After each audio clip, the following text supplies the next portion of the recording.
Paminawa higala ang akong mga isulti.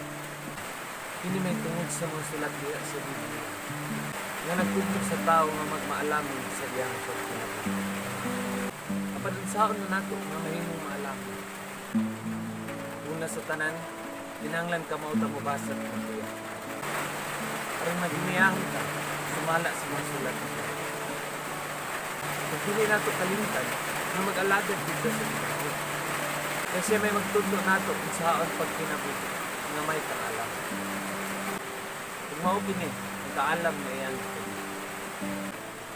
Anaa mabasa diha sa Proverbio Kapitulo 8, versikulo 6 padulong sa 11. Ug diha sa versikulo 10 hangtod 11 nagingon. Dawata ang pamatnon, labaw sa plata o sa lapit.